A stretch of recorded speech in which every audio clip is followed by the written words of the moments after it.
தெய்வம் நீ என்று உணர் யூடியூப் சேனல் உங்களை அன்புடன் வரவேற்கிறது.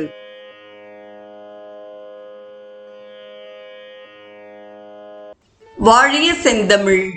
அன்பு நிறை உள்ளங்களுக்கு அன்பார்ந்த வணக்கங்கள். வாழ்ந்து காட்டிய வள்ளல்கள் வரிசையில் சுவாமி சிவானந்தரின் வாழ்க்கை வரலாற்றை தொடர்ந்து அவர் எழுதிய ஹிந்து விரதங்களும் விழாக்களும் என்ற நூலில் விக்கிரக வழிபாட்டின் தத்துவம் குறித்து நாம் சிந்திக்க இருக்கிறோம். ஆரம்ப சாதகனுக்கு விக்கிரகம் ஒரு துணையாகும். அவனது ஆன்மீக பால்யத்தில் அது ஒரு தூண்டுகோலாகும். ஆரம்பத்தில் வழிபாட்டிற்கு ஒரு விக்கிரகம் அல்லது உருவம் தேவை. வழிபாட்டிற்கு கடவுளின் ஒரு புறச்சின்னமே அது. அது கடவுளை நினைவூட்டுகிறது. திடப்பொருளால் ஆன விக்கிரகம் மனத்தில் ஓர் உருவத்தை தோற்றுவிக்கிறது. விக்கிரக வழிபாட்டினால் மனம் நிலை பெறுகிறது. பூரணத்துவம், சர்வ வல்லமை, சர்வஜத்துவம், தூய்மை, சுதந்திரம், மகிமை, உண்மை மற்றும் வியாபகத்துவம் போன்ற எண்ணங்களை தான் விரும்பி ஏற்கும் உருவத்துடன் ஒன்றுபடுத்த வேண்டும். பரம்பொருளை தியானிக்க எல்லோராலும் முடியாது. மன ஒருமைப்பாட்டை பயிலுவதற்கு பெரும்பாலோருக்கு ஒரு விக்கிரகம் தேவைப்படுகிறது. எங்கும் கடவுளை காண்பதற்கும் இறைவனை உணர்வதற்கும் சாதாரண மனிதனால் முடியாது. தற்கால மனிதனுக்கு உருவ வழிபாடுதான் மிக எளிய வழிபாடாகும். மனத்தை லயிக்கச் செய்ய ஓர் உருவம் கண்டிப்பாக தேவை. மனத்திற்கு ஓர் ஆதாரம் வேண்டும். ஆரம்ப நிலைகளில் பரம்பொருள் தத்துவத்தை அதனால் கிரகிக்க முடியாது. ஏதாவது புறப்பொருளின் துணையின்றி மனத்தை ஒருநிலைப்படுத்த முடியாது. ஆகவே ஆரம்பத்தில் ஓர் உருவமின்றி ஒருமைப்பாடு அல்லது தியானம் இயலாததாகிறது. எல்லோரும் உருவ வழிபாட்டினரே என்கிறார். விக்கிரக வழிபாடு இந்து மதத்திற்கு மட்டுமே அமைந்த ஒன்றல்ல. கிறிஸ்துவர்கள் சிலுவையை வணங்குகிறார்கள். அவர்கள் தங்கள் மனத்தில் சிலுவையின் பிம்பத்தை வைத்திருக்கிறார்கள். முஸ்லிம்கள் மண்டியிட்டு பிரார்த்தனை செய்கையில் காபா கல்லை நினைக்கின்றனர். ஒரு சில யோகிகள் வேதாந்திகளை தவிர மற்ற உலக மக்கள் அனைவருமே உருவ வழிபாட்டுக்காரர்கள்தான். ஏதாவது ஓர் உருவத்தை அவர்கள் தங்கள் மனதில் கொண்டுள்ளனர். மன உருவமும் விக்கிரகத்தின் வடிவம்தான். வேறுபாடு ரகத்தில் இல்லாமல் தரத்தில் உள்ளது. எல்லா வழிபாட்டினரும் அவர்கள் எவ்வளவு பெரிய அறிவாளிகளாக இருந்தாலும் சரிதான், தங்கள் மனத்தில் ஓர் உருவத்தை உண்டாக்கி மனத்தை அதில் லயிக்கச் செய்கின்றனர். இந்த விதமாக ஒவ்வொருவரும் உருவ வழிபாட்டுக்காரரே. படங்கள், உருவங்கள் எல்லாமே விக்கிரகத்தின் வடிவங்களே. சாதாரண மனத்திற்கு ஸ்தூலமான குறியீடும் சூக்ஷ்மமான மனத்திற்கு நிர்குண குறியீடும் தேவைப்படுகிறது. தனது அலையும் மனத்தை நிலைநிறுத்த வேதாந்திக்கும் ஓம் என்ற குறியீடு தேவைப்படுகிறது. கல் மற்றும் மரத்தில் உள்ளவைதான் விக்கிரகங்கள் என்று எண்ண வேண்டாம். ஆனால் பெரும் தலைவர்களும் வழிபடு சின்னங்களே ஆகின்றார்கள். பிறகு ஏன் உருவ வழிபாட்டை நிந்திக்கிறீர்கள்? இறைவனுடன் தொடர்பு கொள்ள ஒரு சாதனமே விக்கிரகம். விக்கிரகங்கள் சிற்பிகளின் வீணான கற்பனைகள் அல்ல. அவை பக்தனின் இதயத்தை கடவுள் பால் ஈர்க்கும் பிரகாசமான ஊடகங்கள். வெளிப்படையாக விக்கிரகம் வழிபடப்பட்டாலும் பக்தன் அதில் இறைவனை உணர்கிறான். தனது பக்தியை அதில் பாய்ச்சுகிறான். தற்கால புலன்வழி செல்லும் மனிதனின் அறியாமைதான் அவனது அறிவை மறைத்து அழகான அற்புதமான விக்கிரகங்களில் இறைவனை பார்க்க ஒட்டாது தடுக்கிறது. நவீன விஞ்ஞான முன்னேற்றங்கள் விக்கிரக வழிபாட்டின் மேன்மையை விளக்குவதாக அமைகின்றன.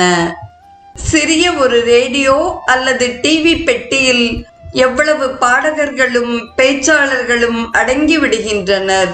ரேடியோ, டிவி பெட்டிகள் தூக்கி எறியப்பட்டால் சுக்கல் சுக்கலாக போகும். ஆனால் அவற்றை நீங்கள் முறையாக கையாண்டால் ஆயிரக்கணக்கான மைல்களுக்கு அப்பால் இருக்கும் நபர்களின் பாட்டை கேட்கலாம் அல்லது உருவங்களை காணலாம். ரேடியோ, டிவி பெட்டி மூலம் உலகெங்கும் பரவி இருக்கும் ஒலி ஒளி அலைகளை உங்களால் ஈர்க்க முடிவது போல் விக்கிரகத்தின் மூலம் உலகெங்கும் பரந்துள்ள இறைவனுடன் நீங்கள் தொடர்பு கொள்ள முடியும். இறைவனின் தெய்வீகம் படைப்பின் ஒவ்வொரு அணுவிலும் உள்ளது. அவன் இல்லாத ஓர் அணுவும் கிடையாது. அப்படியானால் அவன் விக்கிரகத்தின் இல்லை என்று நீங்கள் ஏன் சொல்ல வேண்டும்? ஓ, கடவுள் எங்கும் நிறைந்த உருவமற்ற பரம்பொருள், அவரை எப்படி இந்த விக்கிரகத்தில் அடைக்க முடியும் என்று சிலர் கேலியாக கேட்கலாம். இவர்களுக்கு இறைவனது சர்வ வியாபக தன்மையை பற்றிய உணர்வு ஏதாவது உண்டா? அவர்கள் எல்லாவற்றிலும் இறைவன் ஒருவனையே காண்கின்றனரா? இல்லை. அவர்களது ஆணவம்தான் கடவுளை விக்கிரகத்தின் முன் அவர்களை வணங்க விடாமல் தடுக்கிறது. அதற்காக அவர்கள் சொல்லும் நொண்டிச்சாக்கே இக்கூற்றாகும். காலி பானைகள் ஓசையை உண்டாக்கும். தியானம் மற்றும் வழிபாட்டை செய்பவன் நல்லறிவும் பக்தியும் வாய்க்கப்பெற்று அமைதியாக இருக்கிறான். அவன் மௌனத்தின் மூலம் மற்றவர்களை ஈர்த்து அறிவூட்டுகிறான். மன ஒருமைப்பாட்டின் ஆரம்பத்தில் விக்கிரகம் தேவையா இல்லையா என்பதை அவன்தான் அறிவான். ஒருவன் எவ்வளவு பெரிய அறிவாளியாக இருந்தாலும் ஏதாவது உருவகத்தின் துணையின்றி அவனால் மன ஒருமைப்பாட்டை பயில முடியாது.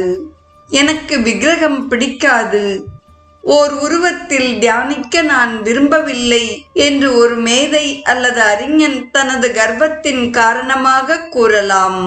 உருவமற்ற ஒன்றில் அவனால் மனத்தை ஒருமைப்படுத்த முடியாது.